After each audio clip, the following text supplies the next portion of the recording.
Hi everyone, welcome to episode 34 of Concussion Chats. My name is Taya.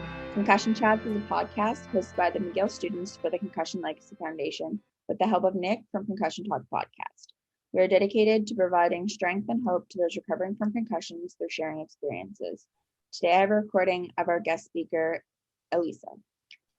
Elisa has been living with PCS for the past 5 years due to a wrong place, wrong time accident with a tennis ball. During the pandemic, she started blogging in hopes of encouraging and educating others with her story. Yeah, hi, I'm Elisa. My pronouns are she, her. I wish I could say I had a concussion a long time ago and that it no longer affects my life, but I'm still very much on my PCS journey. And because of that, I struggle with word finding and stumbling over my words, which is an interesting problem to have when giving a speech. And I suppose I could have written everything out ahead of time, but I didn't like that. So here we are. I want to talk to you today about how I went from a person who is suffering and miserable to a person who is suffering and content, even happy. Also, trigger warning, I will be talking about suicidal ideation. So if that's something that bothers you, please come back later. A little bit of context about me. I'm 27 and I'm from San Diego. Like Taya said, I've been living with PCS for 5 years. I volunteer 2.5 hours with refugee kids, helping them with school. And I'm so proud of that 2.5 hours. I wish it were more, but I'm super happy with it. And when I'm not volunteering, I am writing. And yeah, I blog to help encourage and educate other people with PCS or invisible illnesses. So if I were to describe my personality, I would use the Enneagram, if any of you are familiar with it. I resonate most with types 1 through 3. So 1 being the perfectionist, the person who believes that there's a right way to do everything and strives to do that. Type 2, the helper, person who feels the most fulfilled when helping others. And type 3, the performer. So basically the success-oriented person. So that's me. And that's who I was going into my concussion. After university, I decided to do an 11-month program where a group of 20-somethings would go to a country every month and partner with a different organization in each country. The first country that we went to was India, and I absolutely loved it. I didn't mind the things that other people minded, like living out of a backpack or no hot water or no Wi-Fi. I just loved helping people and using the gifts that I was given to help others. I would probably say that's the happiest that I've ever been. And 3 weeks into that, I got hit with a tennis ball in my right temple. I was eating with some friends and some people over off to the side were tossing it back and forth. And I wasn't expecting it and I got hit. I got whiplash. I don't really remember a lot of it, much to the chagrin of a lot of doctors. But it must have been thrown pretty hard, is all I can say. But I brushed it off, I think, like anyone would at the time. And then we switched countries. And then about a week later, I had my first migraine. I did not know what was happening to me. I thought maybe I was having an aneurysm or something. So I went to the hospital there, and luckily they did have one because we were in a bigger city. And they diagnosed me with post-traumatic migraine and gave me some meds and kind of sent me on my way. I struggled for a month and I hung on, and I was just hoping that things would get better and I would be able to get back out on the field and with everyone else. But that's not the case. And I had to make the hard decision to return home to seek medical care. And that's probably the hardest decision I've ever made, and probably the most heartbreaking one. I like saying goodbye to everyone and going on that plane. I knew that I wasn't coming back. Like I could feel it. And unfortunately, I was right. I disappeared into the room that I grew up in. I moved back in with my parents. So basically, I lived in a dark room. I don't know how long I stayed in there because my memories are really fuzzy from that time. At some point, I did emerge from my room, and it was like waking up from the Matrix. Everything was too bright. Everything was overstimulating. I had lost a lot of muscle definition and mobility from being in bed for however long. And basically life was sleep, eat, repeat, like an infant. So that was 2017, and probably the hardest year and most painful year of my life. I tried every doctor, every therapy, every medical device like my parents and I could think of, but I didn't have any change, and I still marked every box on that post-concussion scale. And I was in so much physical pain just from like neck, back, head pain, and it was really hard to function. And at the same time, I was going through an identity crisis. I was thinking, if I can't write, if I can't dance, if I can't move my head, what good am I? And going back to those personality types I mentioned earlier, if I can't perfect something I'm working on, if I can't help anyone, if I can't perform, what good am I to society? What value do I have? Truth is, we all have value just by being on the earth. And that's something that I would have to take a while to learn, and something that I still have to remind myself. But by the next year, I was sick and tired of being sick and tired. And I hated that the best part of my day was when I got to go to sleep and have relief for that many hours. All just to do it all over again. And one day I went in for trigger point injections, which was just the latest thing that I was trying. And I knew right away that they didn't work. I felt the areas where I was numb, but I also felt the pain almost like radiating out, trying to like push through the numbness.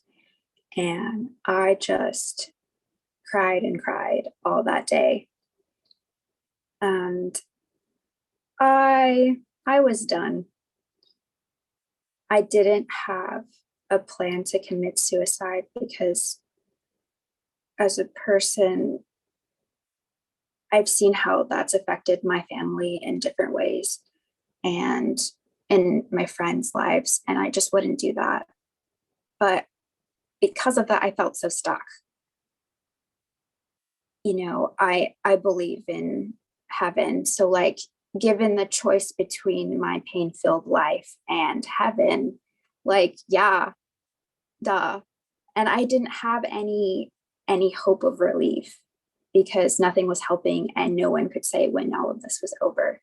So yeah, that's probably the lowest I've ever been.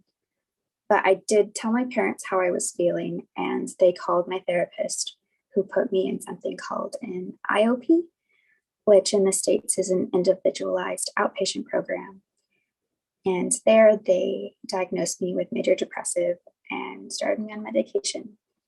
And this program, I went for 6 months, 3 times a week for 3 hours each, which was a lot for me at the time because I was barely leaving the house.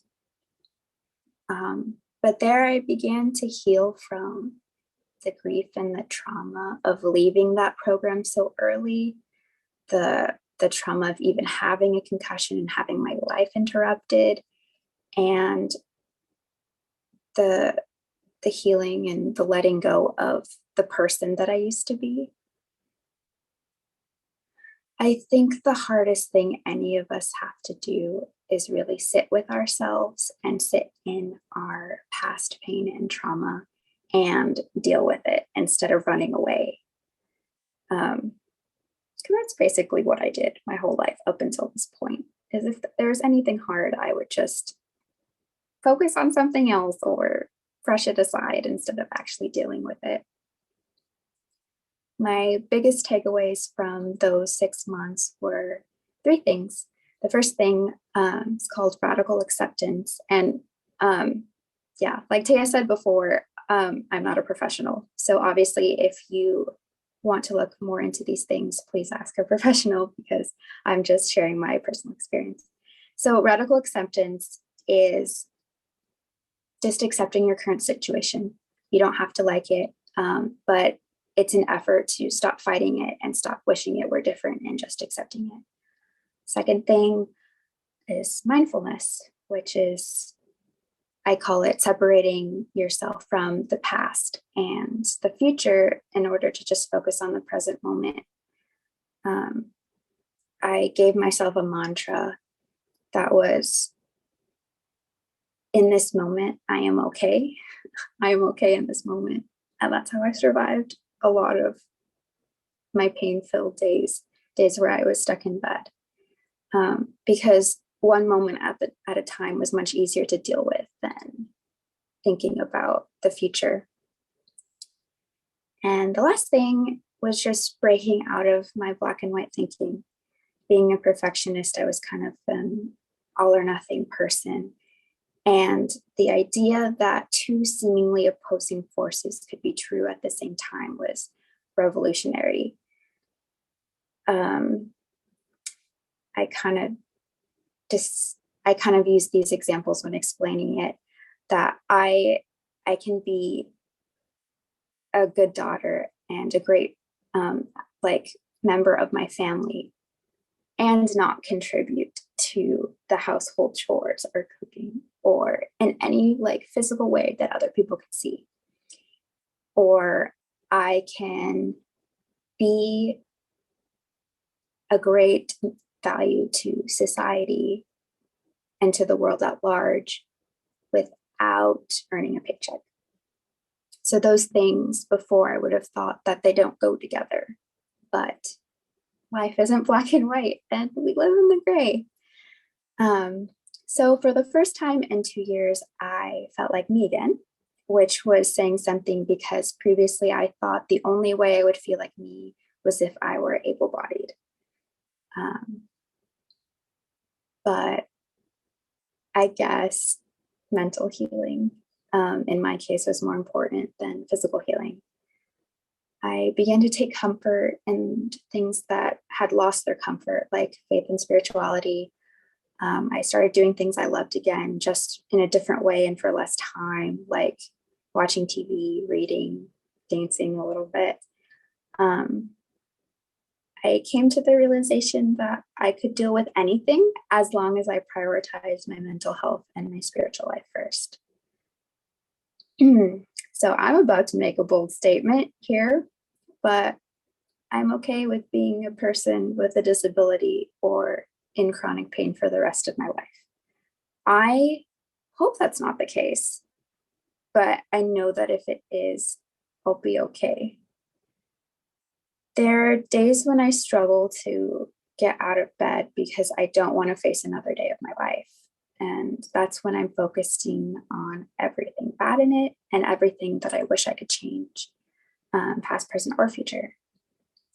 But if I choose just to exist in this present moment and be thankful for even the tiniest thing, like the way that my cat meows at me, or the way that the sunlight hits at a certain hour, my life is easier.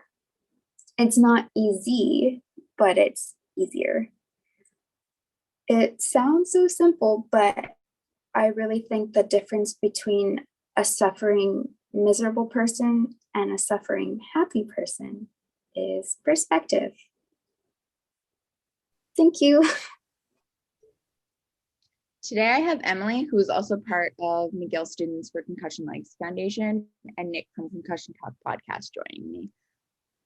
So, what did you guys think of her share? I know the group, myself included, really enjoyed it. So what were your thoughts? Can we join it, right? You go ahead. Okay, like you were gonna think now, right? No, I like her three takeaway points, kind of kind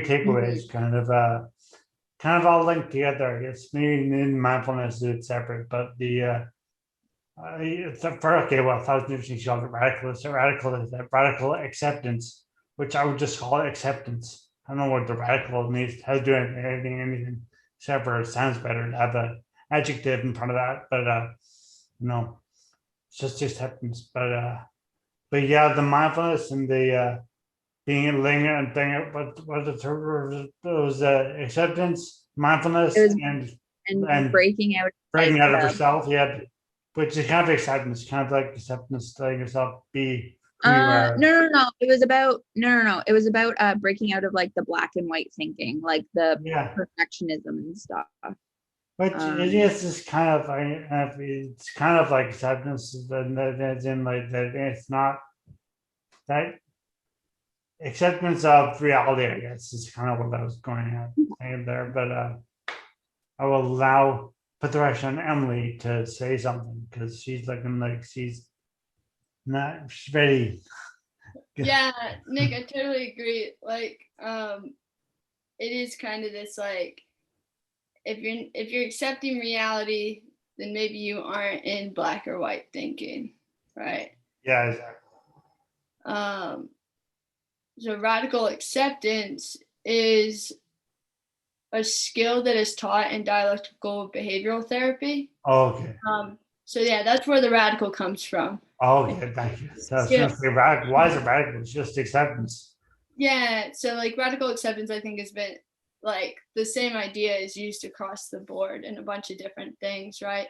But DBT, which is a type of therapy, it's a type of cognitive behavioral therapy. That's CBT. Yeah. So DBT is what does that stand for?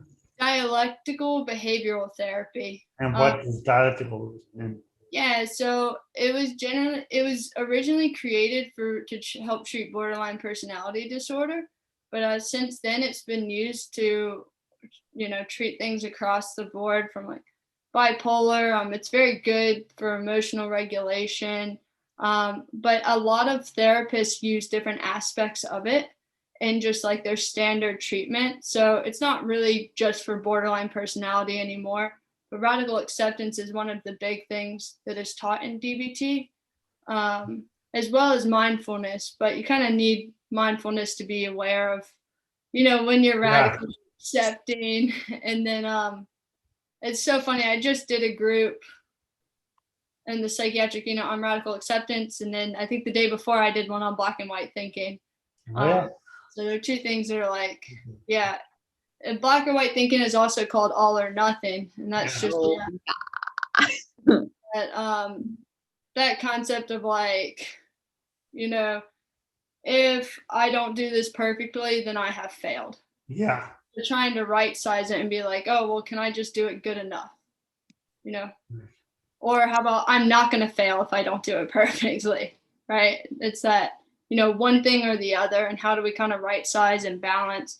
And acceptance and mindfulness, all of this kind of like goes hand in hand. I think one of the important things about radical acceptance, though, and I think like through her story, she was saying this, but just to kind of like verbalize it, is acceptance doesn't mean that you love something. No. Right?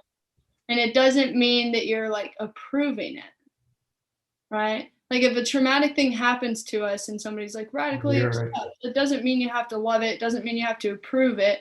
It's just saying you're accepting the facts as they are. Yeah.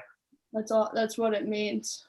And with that, like people, when people aren't radically, like I struggled with it. If I don't radically accept that I do have exercise intolerance, right? If I don't radically accept that that's a reality and I just keep trying to deny that reality, then what happens is I keep going out and trying to run as if I don't have exercise intolerance. I don't want to belabor the point, but why is that radical? Not just accepting. But wait, can I just jump in? Yeah, you do that because I just deeper. So first, I just want to point out that DBT is most often used for borderline personality disorder, or not borderline, sorry, borderline personality disorder and suicidal ideation. And by the sounds of it, that's why she went was for that. Those are like the two most common, like that's what it's used for. Like last year in a class that I took, talked about that a bunch. And that's kind of like what it was created for. And also, but the like black and white thinking and like Emily was saying, like the right sizing it, just like how in her example, she was talking about how like, like she can be a good daughter and a great like family member and not contribute to household chores or like, be like, physically helping, and like she can be a great value to society, and like the world without earning a paycheck sort of thing, like just like the all or none thing, like Emily was saying. But yeah, I just want to say that thing about DBT first. Okay. But you can answer Nick's thing about acceptance. Why is it called radical and not just acceptance? Yeah, so I just Googled that. I'm not really sure like where the root of it comes from.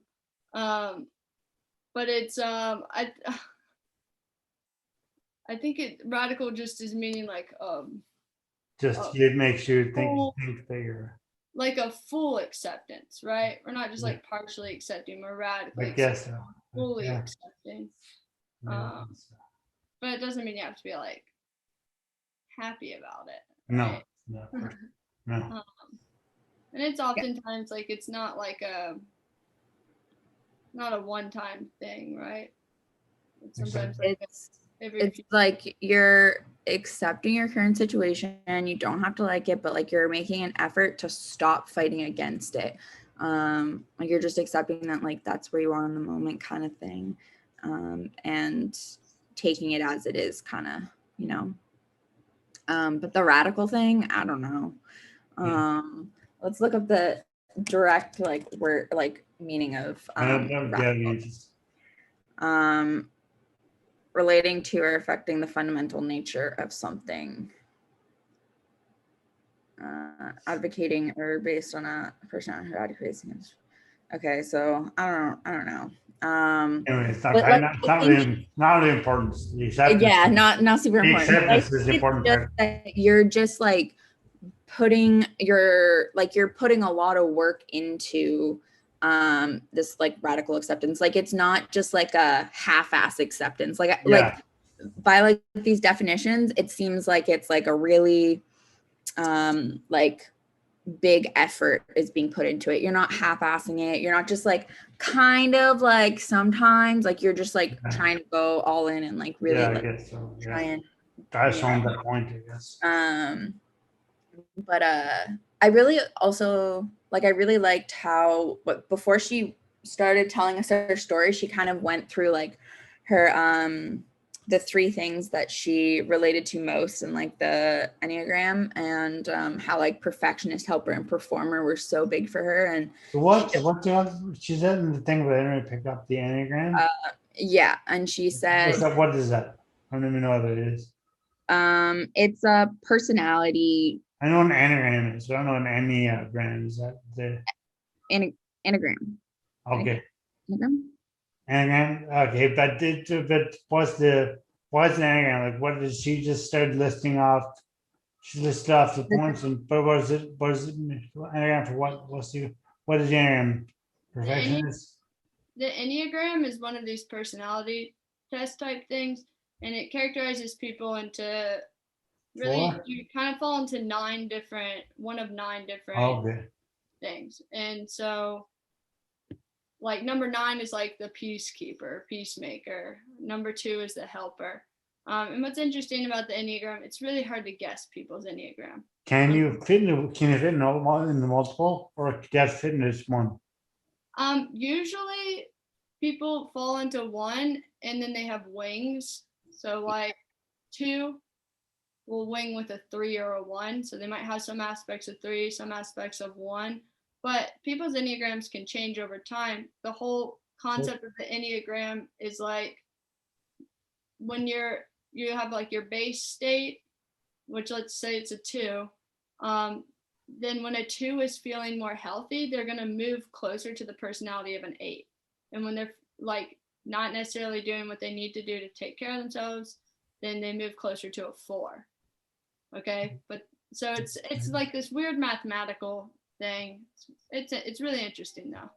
I just sent you a link, Nick. You can. I was gonna say, I could ask questions about this all day. But like Emily said, like the whole like the 2 has like the wing of like has wings of like 1 and 3.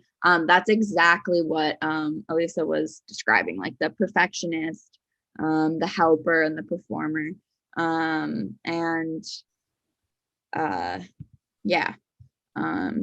Yeah, I just, like I was saying, was just I liked how she just kind of like quickly brought that up beforehand to give us like a little idea of what she was like before, and who she was, and also the organization that she was involved in. That's a super cool. Yeah, I was gonna say that sounds pretty cool. So cool. Do you know where is she when she lost another video? But where is she when she went back to the States?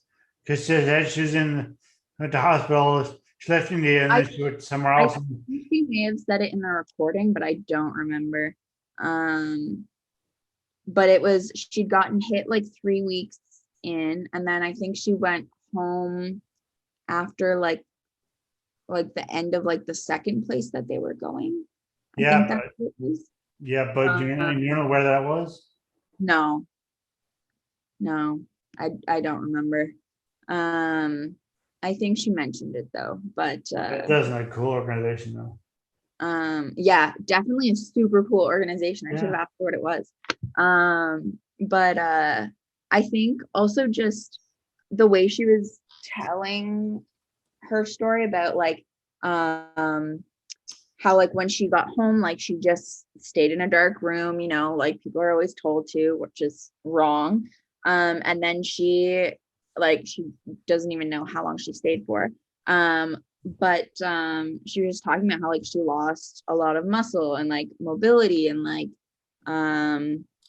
I think she's the first person to share that's kind of like talked about that, which is super cool, because of like obviously and like of course that would happen if, you know, like you're staying and you're just resting and not doing anything, you're gonna lose muscle and stuff. And I don't know, I thought that was cool that she mentioned that, and it's just another reason why doctors need to stop telling people to just sit in a dark room forever. Yeah Makes I know it worse. it's simple thing to say, and this feels safe, a safe thing to say, like what can go wrong, but it's detrimental, I guess, in the long run. Obviously, it is, but I mean, like, could be just doing better. So is she even a long time participant in the group? No, that was the first time she came to our group. That was the first time she came to the group, but everyone really enjoyed her share. Another thing that she'd said that I really like, I don't know, she was talking about going through like an identity crisis through the whole thing, about how like she can't perform, like what value does she have to society, and just like the realization that like we all have value by like just being on like this earth like that. Like I was like, damn, like that's, I don't know, that's definitely something that I've struggled with, is just like being valuable, and the reminder that, you know, like we're all valuable no matter what. It's good. And it sounds like that program also just like really, really, really, really helped her. And something else she mentioned was just like the mental healing was like more important than physical healing for her. And that's super true. Like I've definitely kind of noticed the same thing for me is like once you're doing better mentally, like the physical stuff isn't as horrible. Like it's not so unmanageable almost. Yeah. Because you're mentally like you're just in a better place. Like you can handle those things so much more. But yeah. It's not just there's physical, it's not just one more thing on your plate. It's just something you can kind of and that it'll pass likely. I mean, not everything obviously, but I mean for example, just a minimal thing. Like I mean, I got my second shot this week, which was a good thing of the second dose. And I was sick on I got on Monday, so I was sick. I felt sick, wasn't sick, but I still didn't feel good on Tuesday. But I was okay with that, just knowing that it's gonna pass. It's not long term. As long as I can. And before me, and even though you think that that it's, I know that's everything because you know that it's just the causes stuff. But when your mind is more capable, more to understand like your whole situation, life in general, that everything is just. It sounds kind of harsh, but everything is temporary. I mean, life is generally temporary, so it's a series of temporary events, things. So it's like this sounds depressing. I mean, but, you know what I mean? It's just like it's not gonna last forever, and don't get hung up on it. I mean, it's definitely hard when you're in the thick of it to think of it like that. It's definitely not how like you see it at all. Like I know when I was like really like at my lowest, like in the thick of everything, that like you like anyone that said that to me is just like fuck off, like leave me alone. And like but I definitely think like the mental healing is so important because like then you have like the skills to cope with the things that are on your plate. Like you're able to like readjust the things, like redistribute, and you just have like you have like your little toolbox of like coping mechanisms and like stuff like that, and you can just handle more. And that's not like forever and stuff, like things like aren't forever and stuff, but like it's definitely not how I saw it and like when I was in like really into it. But I think the mental stuff's super important. I think that can become a tool though, is that this is temporary. This is just, for today. I just think that's one of these tools that kind of takes a long time to build up. But that's definitely, there have been times in my life where, I couldn't see it like that at all. So like majority of the time that I was struggling. But currently it's easy for me when I'm not easy, but when I'm in those moments, that is a thought that's constant, that comes up now. That's like, oh, this is temporary. Yeah, it really sucks. But did it take years to be able to build that mindfulness and build that thought up? Exactly. Yeah. But is it something that's extremely possible? Absolutely. Oh yeah. And I think it really depends who's saying it to you, because I mean, I was dismissed a lot. So if someone's gonna tell me it's only temporary, like it's blah blah blah, and like it's not gonna last forever kind of thing, like get over it kind of vibes, obviously I'm gonna be pissed off. But I think as you heal, as you're like mentally healing, you can definitely like get to that spot where like it's only temporary, like this isn't gonna last forever sort of thing. Because now that I am doing better, I definitely am able to see that a lot more easily. Like it's not easy by any means, but it's more like it's easier to like understand. Comprehend. No, I think I could, like, it's not that I couldn't comprehend. I think comprehend just absorb it. Yeah, absorbing.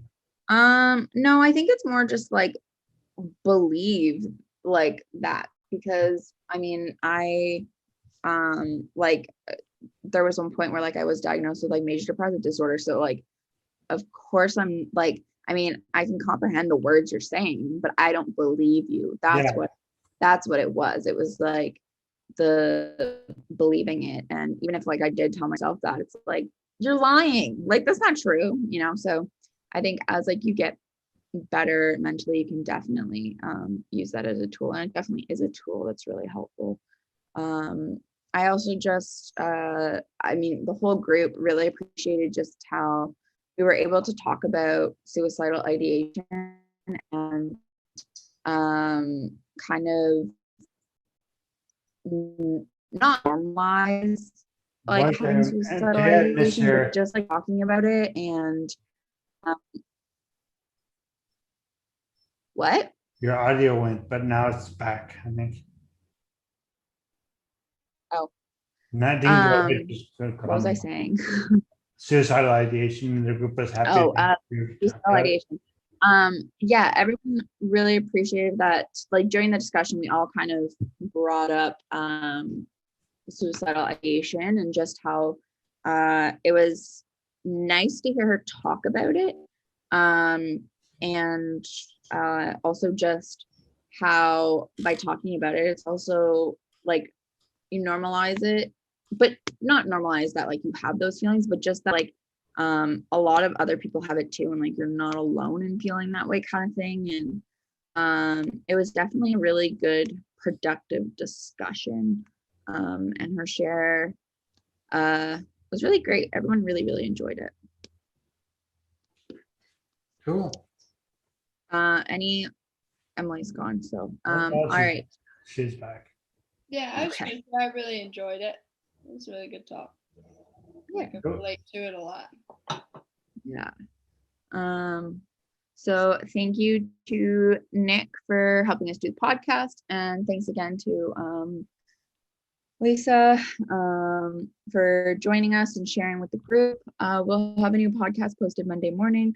Upcoming podcasts can be found on concussiontalk.com, Spotify, YouTube, and Apple Podcasts. You can find more information about our group on concussionmtl.com. Our free peer-to-peer support group is open to everyone, and we hold 4 weekly meetings on Zoom. Thanks for listening. HeadCheck Health bridges gaps in concussion care through simple, powerful technology. Join organizations like the Canadian Football League, Trek Factory Racing, the Canadian Junior Hockey League, Eastern Washington University, and Volleyball Canada, who rely on HeadCheck to improve communication and optimize care. Visit headcheckhealth.com for more. The music at the beginning of this podcast is by Ben Sound. www.bensound.com.